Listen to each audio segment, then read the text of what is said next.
We've reached week 2 of Tarkir Dragonstorm spoilers, and today we get a look at our exclusive MTGGoldfish preview card, a ridiculous 2-drop dream, and a weird Bitter Blossian equipment for Spellslinger decks, and so much more. Let's break it down.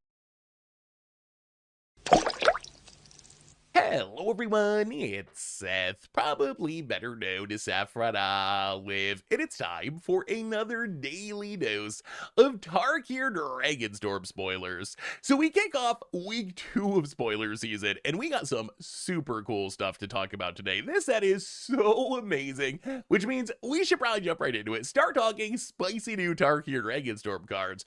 Before we do, a couple of quick reminders. First, if you need any of these cards, you can snag them from our sponsor Card Kingdom over at cardkingdom.com/MTGGoldfish. Second, to keep up on all the latest previews throughout the day, you should head on over to MTGpreviews.com. Anyway, let's talk Tarkir Dragonstorm. First up today, we get a ridiculous new Black Demon Mythic in Rot-Cursed Rusalka. So a 2-mana 5/5 demon with trample. It also has Decayed, so it can't block, and if it attacks, you get to sack it at the end of combat. The good news is, it also has Renew, so it doesn't really mind being in the graveyard, because if it's in the graveyard, you can pay double black and X to exile it from your graveyard, put a decay counter on each of X target creatures only as a sorcery. So to me, this feels like one of the ultimate aggro cards. You play it for 2 mana, get this super above the curve creature that smashes into your opponent kind of like a ball lightning, and then later in the game after you build up a board, you renew it, make your opponent's team not be able to block thanks to the decay counters, and just alpha strike for lethal. And if it doesn't straight up win you the game when you renew it, then all your opponent's stuff has decay, so if your opponent attacks with their creatures, they have to sacrifice it, which also turns it into this weird like one-sided delayed plague wind effect. So Rot-Cursed Rusalka, there's been a couple of other 2-mana 5/5s in Magic, and honestly, they all kind of suck. A Lupin prototype doesn't do anything until someone's empty-handed. Sheltering Agent looks good, but it eventually adds more power for your opponent than it does to you, thanks to cumulative upkeep. Tempting Worm, the worst of the bunch. You get a 2-mana 5/5, and your opponent just gets to dump every permanent from their hand on the battlefield. So I'm pretty confident that Rot-Cursed Rusalka is the new best 2-mana 5/5 in Magic. It kind of reminds me a little bit of this super upgraded Dorothea Vengeful Victim. Is this 2-drop that's above the curve, can get in some damage, doesn't play defense, and then eventually does something from the graveyard. But I think it's way better because Dorothea's Retribution, the backside is like kind of mid, but Wave of Indifference, which is the closest comparison to the Renew mode, and I think it's even better because not only do the creatures not be able to block for a turn, they can't block forever, and if they take, they gotta get sacrificed, is an incredibly scary ability. So I think this card feels like a staple in basically any aggro deck. It could be mono black aggro, it could be Golgari aggro, it could be Rakdos aggro. I don't really care if you're in black and you're an aggro deck. This feels too good to pass up in standard. It's also very cute with saddle or vehicles because it's just a cheap creature with high power. So it's one of the best things to like saddle a Gitrog, Ravenous Ride to draw a ton of cards. It can crew lumbering world wagons, debris beetles. So maybe there's some sort of vehicle or saddle deck that can take advantage of it. It's also one of the new best demons to work with Unholy Annex. It is unfortunate that it sacrifices itself, but the curve is so good. 2 mana, you can play the Rot-Cursed Rusalka. Next turn, Unholy Annex start draining and drawing cards, so it seems great in those decks as well. It also cute with Ketramos. You can play it, get in some damage. When you exile it from the graveyard to renew, you get to draw a card. So all this to say, there are a ton of different homes in standard for this card. I even think it's possible it could break into Pioneer. We haven't seen mono black aggro be as good in Pioneer recently as it was in the early days of the format, but I could see it coming back, and if it does, Rot-Cursed Rusalka seems like it could be a great addition to that deck. In Commander, that's where I'm a little bit suspicious of this card. I don't really like just big creatures in Commander, so I wouldn't just play this, I don't think, generically. Even with the Renew mode, it's kind of expensive if there's a big board in Commander, but there are a few specific places that I'm interested in this card. So first, it's hilarious with Hirobi Deathwhale. Like, Hirobi, whenever you target something, the creature gets sacrificed, so the Renew mode, really good there. It just turns it into essentially blow up X target creatures. Also cute with Goad, which isn't the biggest thing in black, but like John Arcanist, you can decay your opponent's stuff, goad it so it has to attack and then sacrifice itself. It also seems good in demon decks. It's just a really powerful cheap demon, and that's something demons need because demons tend to be on the more expensive side, so more good cheap demons improves decks like Be'lakor and Rakdos and Raphael. But my favorite thing to do with this card in Commander is if you have a Skullbriar player in your playgroup, this card absolutely hoses them. So Skullbriar, its gimmick is, if it gets a counter, it keeps it even if it moves through zones. So the trick here is, if you can get the decay counter on a Skullbriar with Redo, your opponent can't block with their Skullbriar. If they attack with their Skullbriar, they have to sacrifice it. But the real exciting part is that decay counter sticks around. So if your opponent attacks and sacrifices it, and then plays it again from their command zone or reanimates it or whatever, it's still going to have the counter. So it still can't block. It's still got to sack if it attacks. So it is a absolutely hilarious way to just stick it to one of your buddies that's playing Skullbriar. So Rock Curse Rusalka, super hyped for this card for Standard. It seems like a legit threat in aggro decks, and it can do some funny shenanigans in certain commander decks too. We also got a really exciting new equipment in Cori-Steel Cutter. So a 2-mana red artifact. It says equip creature has +1/+1, trample and haste. Whatever, that's fine for a 2-mana equipment that equips for 2. The exciting part is its static ability, its flurry ability. It says when you cast your second spell each turn, create a 1/1 white monk creature token with prowess, and you may attach this equipment to it. So Cori-Steel Cutter, the equipment mode is nice. Like, it's pretty efficient. Haste and trample and a buff is a nice combination of abilities. But what I'm really hyped about this is playing it in some sort of cast 2 spells or spell slinger deck and turning it into like a weird bitter blossom effect. So as an equipment, it kind of compares to like Haunted Cloak, Sword of Cauldra, maybe a slightly watered down Sword of Vengeance, which is fine. Like, you wouldn't play this just for its equipped creature gets +1/+1 trample and haste mode. The part that makes it kind of scary is it's a Clarion Spirit, but it's not an artifact, so it's harder to kill. And we saw Clarion Spirit be very good in Keldheim Standard, which was a very broken standard. It's also kind of like a Bitter Blossom, right? Like, every turn, assuming you can cast at least 2 spells, you're going to get a 1/1 prowess token. And it's even better in a Spellslinger style deck because it works on your opponent's turn as well. So if you can cast 2 spells during your turn, then your opponent's turn, you're actually getting 2 of these prowess monks. And the fact that the monks have prowess is actually kind of wild. I know like Clarion Spirit made flyers, but the fact that the monks have prowess and you're going to play this in some sort of Spellslinger deck means that rather than 1/1s, they're often going to be like 3/3s, 4/4s when you're attacking with them. So we're actually going to close out the game really quickly. So this is a card, like, as weird as this sounds, if you erased equipment on this and just made it a random artifact that didn't equip to anything, didn't give haste and trample, I would still be pretty excited for this card. So I view the equipment mode as kind of like an upside to what was already a really strong artifact. Also, brief aside, I just realized today that the flurry mechanic is actually a callback to Monk of the Open Hands that had like the flavor word ability, whatever they call that, Flurry of Blows. So this was a card from the D&D set, which essentially had flurry before flurry was a thing. So kind of cute to see that actually making it into a real mechanic. So where does this card actually fit? So obviously, it's in a flurry deck, is one home. If you're built around casting 2 spells in the turn, because you're playing new Tygum or Devoted Duelist or Quarry Mountain Stalwart, this seems like a great addition. You can hasten creatures to get in damage. You're already going to be trying to cast 2 spells, so you're going to get these prowess tokens for free and just overwhelm your opponent by building a big board. It's also cute with Caretaker's Talent. It's a repeatable token to trigger your Caretaker's Talent, which is kind of a funny use of this, because when I think of Caretaker's Talent decks, I don't usually think of equipment or even big creatures that you want to put equipment on, but just an artifact that's potentially making a 1/1 each turn to trigger your Caretaker's Talent might be good enough in some sort of weird Boros token control deck. Also, seems good in just decks that cast a lot of spells. Like, think of Omniscience Reanimator or Hornoculus decks. These decks spend a lot of time in the early game just like slinging spells to fill the graveyard to set up their hand. If you have a Cori-Steel Cutter, you're also going to be flooding the board with creatures that can jump block and keep your life total high. And being able to give your Hornoculus haste kind of seems busted. I could even see this maybe being a weird Urbra's Forge replacement. If you think about the use case of Urbra's Forge in Standard, is mostly to come in out of your sideboard in an aggro deck to help give you a resilient source of damage against control. The problem with Urbra's Forge is, for one, Authority of the Consuls has really been catching on in Standard, and it lines up super poorly with Authority of the Consuls. Then it's just your opponent gains a life each turn, which isn't very good. Plus, Urbra's Forge is going to be rotating this summer, so I could see Cori-Steel Cutter maybe being a replacement where you play this in your sideboard deck, in your aggro deck, against the control deck, get it down early before your opponent can counter it, and just trust that the value it gives is going to help you keep up through the removal and the sweepers of the control deck.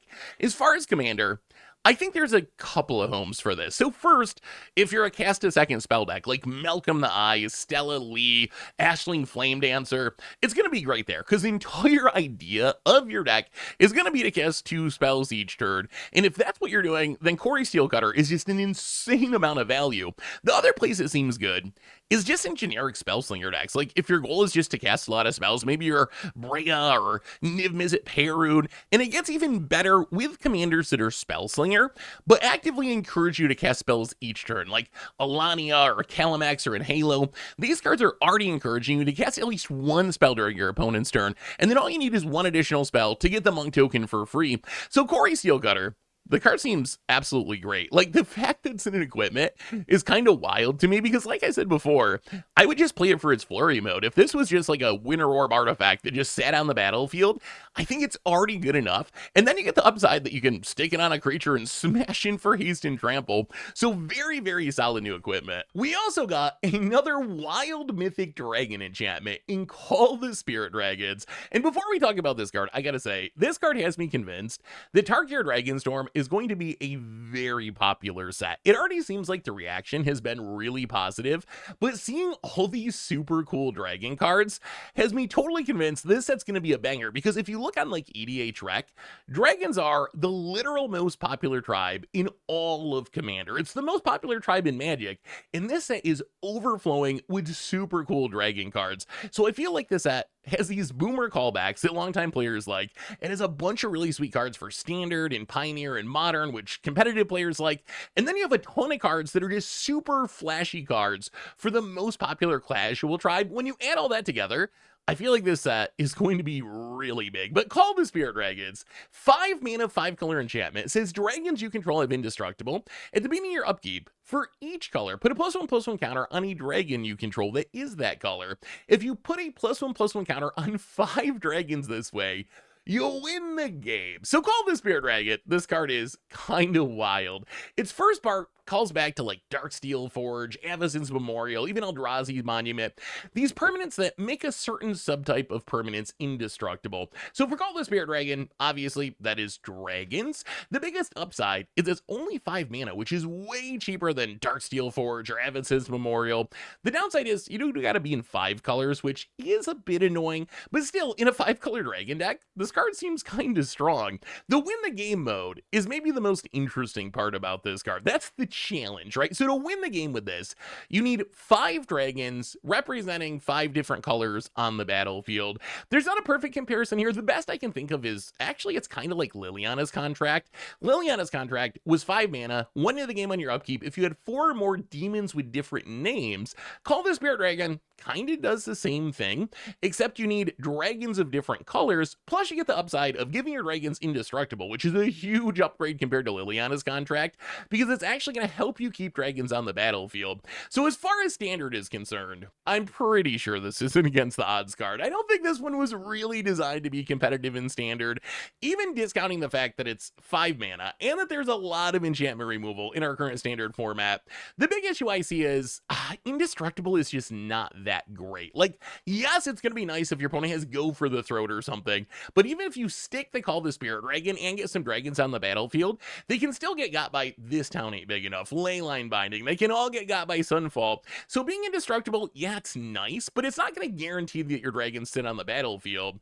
The other issue I see with this card is, if you actually get 5 dragons on the battlefield, you've probably already won the game in Standard. Like, in Standard, dragons tend to be big, right? They're all these 5 mana 5/5, 5 mana 6/6 flyers. So if you actually have 5 of them on the battlefield, it's going to be hard to not have accidentally killed your opponent before you actually get to your upkeep and win with the +1/+1 counter thing.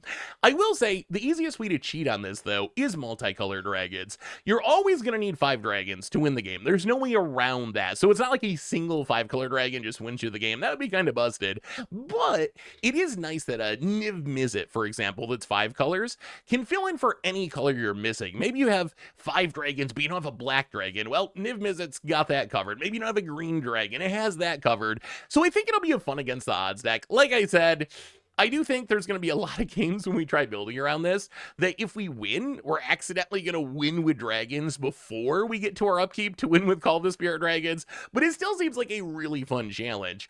If you want to go deep on this card, it's also cute with changeling stuff. Maskwood Nexus turns all your creatures into all types, so now you just need any 5 different color creatures to win the game with Call of the Spirit Dragon. You could also do it with literal changelings, like Changeling Outcast, Mothus Changeling, which are just way cheaper than dragons. It's very realistic to have 5 small changelings on the battlefield and not have won the game, when if you got 5 dragons on the battlefield, you probably already killed your opponent. In Commander, it is much, much different, and I think this will be an ultra staple in 5-color dragon decks. The only downside of this card is it's 5 colors, right? So if you're playing Miram or like a 3-color dragon deck, you can't take advantage of this card, but if you're 5-color dragons, I think you play this card pretty much every time. So Ur-Dragon, Tiamat, Scion of the Ur-Dragon, Niv-Mizzet, or Okagachi if you're focused on dragons, the card's gonna be crazy. It gives your commander Indestructible, it gives all your other dragons if you're a tribal deck Indestructible, and then it gives you a backup plan to win the game. And in Commander, you gotta remember,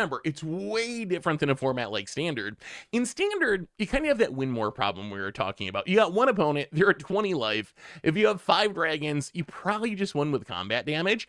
In Commander, it's not like that, though. In Commander, you have 3 opponents with 120 life, and it's very realistic that you can have 5 dragons on the battlefield and not have won the game at that point. Like, sure, maybe you could mostly kill one person, but it's unlikely, unless you have a Crater Hoof or something, that's going to be enough to kill the entire table.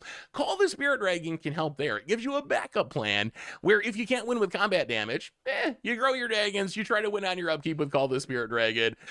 There is downside here as well. The same issues we talked about in Standard, where you could get hit by a Farewell, you could get hit by a Cyclonic Rift.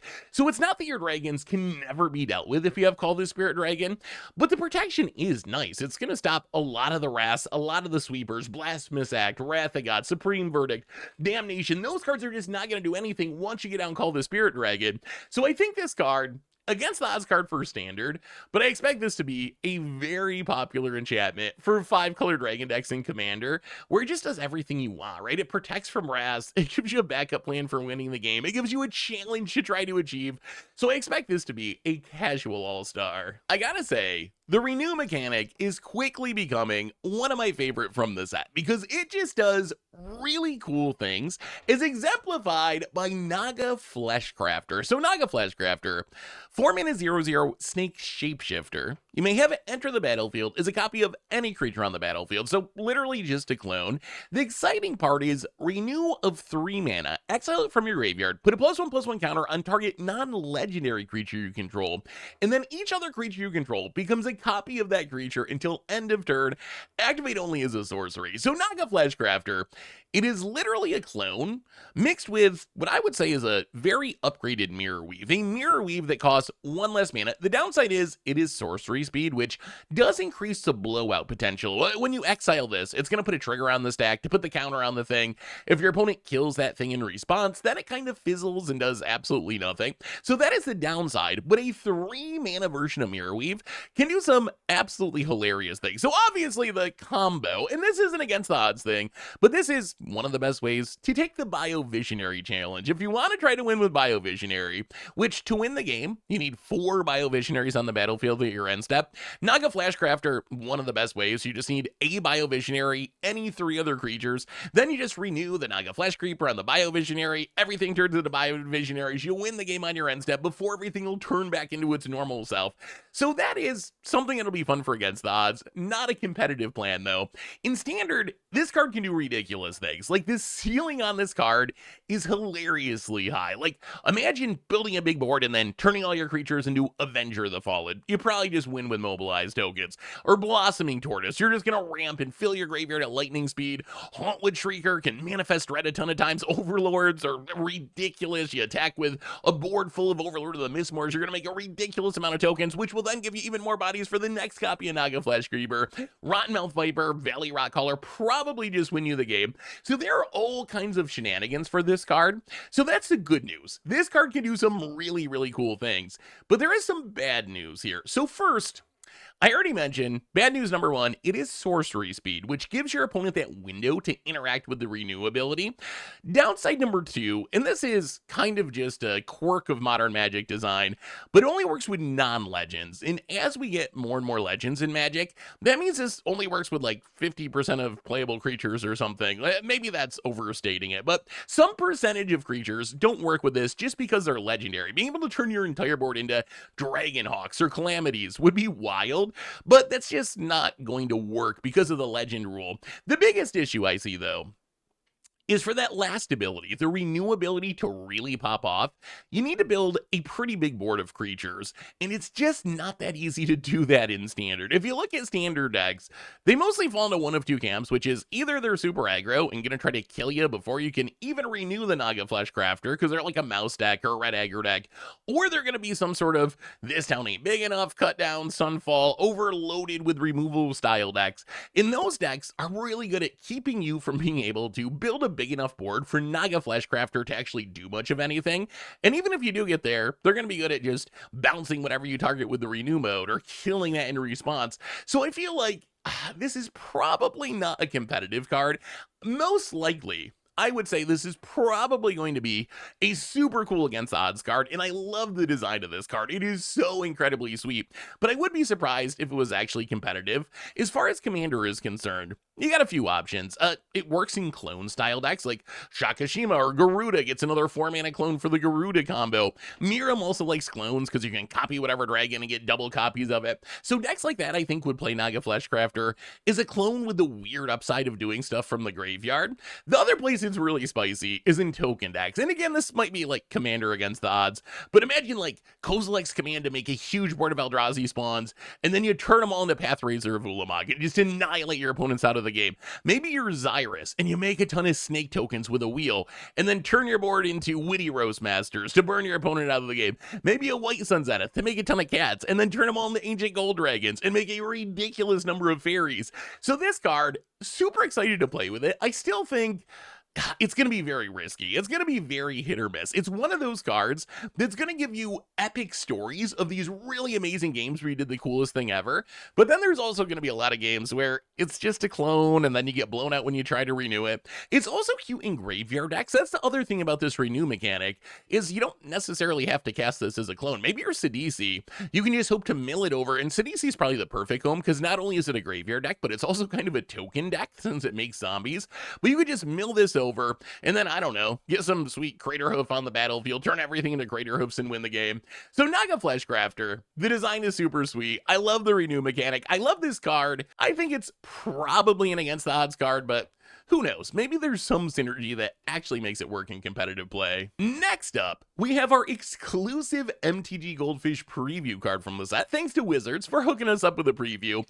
In this one, I wrote an entire article about over on MTGGoldfish.com, so not going to go super in depth. If you want to hear more about it, check out the article. But the card is Nature's Rhythm. So Nature's Rhythm, it is double green and X. To search your library for a creature card with mana value X or less, put it on the battlefield and then shuffle. But then it also has Harmonize of quad green and X, so you can do it again from your graveyard. So Nature's Rhythm, we have seen many cards like this in the past. It compares to Green Sun Zenith, Finale of Devastation, Court of Calling, Invasion of Ikoria, and all of these cards have seen some amount of play. I would say Green Sun and Finale of Devastation, the most playable of a bunch. Court of Calling also sees a lot of play because of Convoke. Invasion of Ikoria, sadly the one that's in Standard, is probably the least played of the bunch, although even that's seen some play in Modern where you can get like a Vampire Hexmage and flip it. So the question for Nature's Rhythm is, how does it compare to these cards? And I would say in most decks, you're probably still going to want Finale, since you can win the game if you have a lot of mana. Chord, because you can Convoke it out on the cheap. But there might be some decks where Nature's Rhythm is actually the best option because of Harmonize. The ability to tutor two things rather than one thing is actually very powerful, and it works pretty well with itself because you can cast a Nature's Rhythm to get a big creature, then you can tap that big creature to help pay for the Harmonize cost to get another big creature, which might be able to just win you the game on the spot. So in Standard, I think the biggest concern I have for this card is Invasion of Ikoria has been legal for a long time, and no one really plays it. The good news is, I think that Nature's Rhythm is better than Invasion of Ikoria. It turns out that flipping battles just isn't really worth it, so there's not much of an upside here, plus you can't get humans, which is kind of a drawback. I think that Nature's Rhythm would work well in some sort of Overlord of the Hauntwood deck. You can ramp a bunch, use this to like tutor up the Overlord, then tap the Overlord to tutor up an Atraxa. It does let you do that toolboxy style gameplay, and the fact that you can do it twice is a really huge upside. So I think there could be some rampy homes for this in Standard. Also could be cute in like Elves. We've seen Elves like these effects in the past. We got Craterhoof back, so that might be worth considering as well. Outside of Standard, this is where it gets really tough, because once you get back to like Pioneer and Modern, there's just so much competition. Is this better than Court of Calling? Is it better than Green Sun Zenith? Is it better than Finalia Devastation? That's where the question really comes into play. And I think that the answer is going to be, if it sees play in older formats, it's going to be in specific decks. I still think the Harmonize is a huge upside, but you're going to need the right deck to take advantage of it. Almost like Invasion of Ikoria, where most decks are still going to play Green Sun Zenith, most decks are still going to play Finalia Devastation or Court of Calling, but if you're the deck that has Vampire Hexmage, it's actually the best version of this effect because of its synergies. I think that's where this lands as well. So maybe like a Green Devotion style deck was the first place that I thought of. You can use it to tutor up a big creature. You have an absurd amount of green mana things to Nykthos, so you can get a second big creature. Is it better than like Storm the Festival? Probably depends specifically on your build and what you're trying to do with it, but it feels like it could work in some sort of Green Devotion shell. In Commander, I think this card is perfectly fine. Tutors are good in Commander because you got 100 singleton cards. Is this going to be better than Finale or Green Sun? Maybe not. I think in Commander, Finale is probably the best because you can do the Craterhoof thing with it. But the thing I love about this for Commander is it's going to be way cheaper than Finale Devastation or Green Sun Zenith. Like Finale Devastation is like a $25 card. Green Sun Zenith like a $40 card. I imagine that this one, when it's all said and done, because there's so many different versions of the effect, I imagine that this at rare is probably just a few dollars. So if you want some sort of Green Sun or Finale Devastation effect, but you don't want to spend a ton of money to build your Commander deck, this might be the best budget replacement for those cards. So Nature's Rhythm, the card's super cool. I think it can see play. My only concern is there are a lot of similar effects out there, but I think that Harmonize mode might be enough to sneak it into some decks. Like I said, if you want a fuller breakdown, check out the article over on the site. And again, thanks to Wizards for hooking us up with a super sweet preview card. In the world of lower rarity cards, we got a super scary one in Sunpearl Kirin. So Sunpearl Kirin, a 2-mana 2/1 flash flyer. It says when it enters, return up to one target non-land permanent that you control to its owner's hand. If it was a token, you get to draw a card. So why is this uncommon so scary? And the answer is pretty simple. It goes into the already best deck in Standard, which is the self-bounce deck. So Sunpearl Kirin is like, it's built to be good in this deck. It essentially does what Fear of Isolation does. I guess you're giving up some toughness, but you get the upside of flash and the upside of maybe drawing a card if you pick up a map or something. But if your deck is about bouncing Hopeless Nightmares, bouncing Nowhere to Runs, I think that Sunpearl Kirin is suddenly one of the best options for a deck like that. Although, interestingly, there's kind of a split in these decks. There's two different versions of self-bounce. There's actually a lot of different versions, but there's two different cores to these decks. So one version uses cards like Entity Tracker, Optimistic Scavenger, and is kind of reliant on enchantment synergies. In the enchantment synergy builds, I don't think this is better than Fear of Isolation. Actually, you might not even play it at all. If your build is playing Entity Tracker, your build around Optimistic Scavenger, we'll have to see. Maybe you play a couple copies because Flash is really good. But because it doesn't trigger your enchantment stuff, it's a lot less exciting. On the other hand, there are self-bounce decks that don't really care about the enchantment synergy stuff, and they play more of like a controlling game plan. For card advantage, they're using like Kaido and Stock Up. In those decks where you don't care about enchantment synergies, Sunpearl Kirin is one of the best possible additions that I could even think of to the self-bounce deck. So I think that Sunpearl Kirin, we're going to see this card in Standard. The self-bounce decks are really good to the point where we'll have to wait and see. Like, This Town Ain't Big Enough is kind of an obnoxious card. We'll have to see what happens after the new set drops. Maybe it'll shake up the meta, but it is a little concerning to see this card drop into those decks so perfectly. Anyway, that brings us to the end of our daily Tarkir Dragonstorm spoilers for today. So, which card from today is your favorite? What are you building with this spicy new stuff? Let me know in the comments, and I'll be back tomorrow with even more Tarkir Dragonstorm spoilers. So until then, have a spectacular day, and I will talk to you soon. Looking for even more Magic Queen? Find the last spoiler video here, or maybe the video where we talked about how cheating's becoming a really big problem in Magic.